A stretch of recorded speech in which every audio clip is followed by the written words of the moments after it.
Hi hello வணக்கம். இது உங்கள் சிவி ஜோன்ஸ். எல்லாரும் எப்படி இருக்கீங்க? இப்போ பற்றின ஒரு சம்பவம் பயங்கர வைரலாக போயிட்டுருக்கு. அதாவது ஆனந்தி, ஆர்ஜி ஆனந்தி கண்டிப்பாக பேரை கேட்டால சும்மா அதிருதில்ல அப்படின்ற மாதிரி ஸ்டார்டிங்கில் வந்துட்டு பிக் பாஸ் சீசன் 8 பார்த்த எல்லாரோட வாயிலும் ஆனந்தி வெளியே போகணும், ஆனந்தி வெளியே போகணும்னு சொல்லிட்டு போராட்டம்லாம் நடத்தினாங்க. ஏன் அப்படின்னா அந்த அளவுக்கு ஒரு கேமை கொடுத்தாங்க. அந்த வயல் கார்டு என்ட்ரி வரதுக்கு முன்னாடி அப்படி தான் போச்சு. வயல் கார்டு என்ட்ரி வந்ததுக்கு அப்புறமா தான் கேமே மாறி போச்சு. ஏன்னா அதுக்கப்புறம் ரயான் வந்தார், அதுக்கப்புறம் நம்மளோட மஞ்சரி வந்தாங்க, கேமே வேறு மாதிரி தூக்கிட்டு போயிட்டாங்க.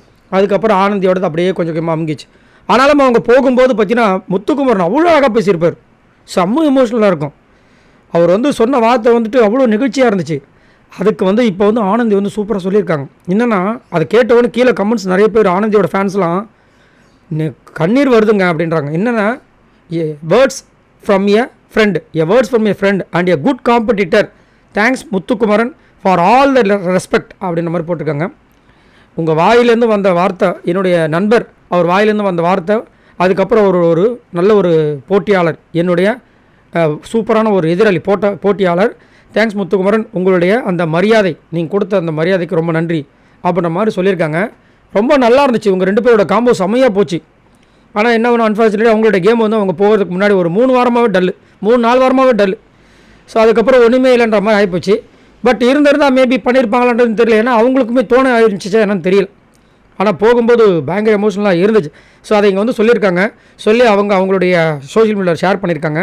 கீழே எக்கச்சக்கமான கமெண்ட்ஸ் ஆனந்தியை புகழ்ந்து, முத்துக்குமரன் ஆனந்தி அந்த காம்போ வந்து சூப்பராக இருந்துச்சுன்னு சொல்லி, அதுலேயும் குறிப்பாக வந்து அவங்களுக்கு என்ன மனசில் டச்சாக இருந்தது அப்படின்னா அந்த விஷயத்தை அப்படியே ஷேர் பண்ணியிருக்காங்க.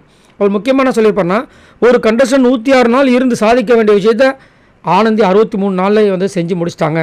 இது புகழ்மொழிக்காக நான் சொல்லலை, அதே மாதிரி மிகைப்படுத்துறதுக்காக சொல்லலை, இதான் உண்மை. அதே மாதிரி அன்பாப்புலர் ஸ்டேட்ஸ்மெண்ட்டுக்கும் அன்பாப்புலர் ஸ்டாண்டுக்கும் பேர் போனவங்க நம்மளுடைய ஆர்ஜி ஆனந்தி. ஒரு கூட்டம் எதை நம்புதோ அது பின்னாடியே வந்து ஆட்டு மந்த மாதிரி போக மாட்டாங்க நம்ம ஆர்ஜி ஆனந்தி அப்படின்னு சொல்லிட்டு அவ்வளோ அழகாக. அதேமாதிரி தனக்கு என்ன சரிப்படுதோ அது யார் எடுத்துக்கலாலும் பரவாயில்ல, எதிர்த்தாலும் பரவாயில்ல, நான் அதில் தான் இருப்பேன் அப்படின்னு இருக்கிற குணம் படைத்தவங்க ஆர்ஜி ஆனந்தி அப்படின்னு பேசுனதெல்லாம் வந்துட்டு இங்கே ஷேர் பண்ணி ரொம்ப ரொம்ப நன்றின்னு போட்டிருக்காங்க. சூப்பராக இருக்குது. ஸோ நீங்கள் உங்களோட கருத்து சொல்லுங்கள். அது மட்டும் இல்லாமல் வெளியே போன எல்லாருமே முத்துக்குமரனை வந்துட்டு இது வரைக்கும் யாருமே பழித்து சொல்ல, சூப்பர் தான் சொல்லியிருக்காங்க. அவருடைய நல்ல குணத்தை வெளியே சொல்கிறாங்க. இது வரைக்கும் எல்லா ஹிஸ்ட்ரிலையும் பார்த்தீங்கன்னா வெளியே போனவங்க வன்மத்தில் வந்துட்டு எப்படி இருந்தாலும் நம்ம டைட்டில் வின்னர் கருதப்பட்ட ஒரு ஆளை வந்து கலாய்ச்சி பேசியிருப்பாங்க. அவரெல்லாம் சரியில்லை, அவர் மூஞ்சில் குத்திட்டாரு, முதுகில் குத்திட்டாரு, தோளில் குத்திட்டாருன்னு சொல்லுவாங்க. ஆனால் இந்த சீசனில் முத்துக்குமரனை வந்து நம்ம எல்லாரும், அதாவது நிறைய பேர் மோஸ்ட்லி டைட்டில் வின்னர் அவரை தான் சொல்லிகிட்டு இருக்கோம். அப்படின்னு இருக்கும்போது வெளியில் போன எல்லாருமே முத்துக்குமரனை பாராட்டுற விஷயங்கள் தான் பார்க்கணுமே தவிர இது வரைக்கும் யாரும் வந்துட்டு அவர் இப்படி பண்ணிட்டாரு அப்படி பண்ணிட்டாருன்னு சொல்லவே இல்லை. ஸோ இதுதான் அவருடைய வெற்றிக்கு ஒரு சூப்பரான விஷயமா போயிட்டுருக்கு. சரி, நீங்கள் உங்களோட கமெண்ட்ஸை சொல்லுங்கள். இந்த வீடியோக்கு மறக்காமல் ஒரு லைக் பண்ணி தட்டி விடுங்க. இது மாதிரி நிறைய வீடியோஸ் உங்களுக்காக காத்துட்டு மறக்காமல் சப்ஸ்கிரைப் பண்ணுங்கள். பாய் நண்பர்களே.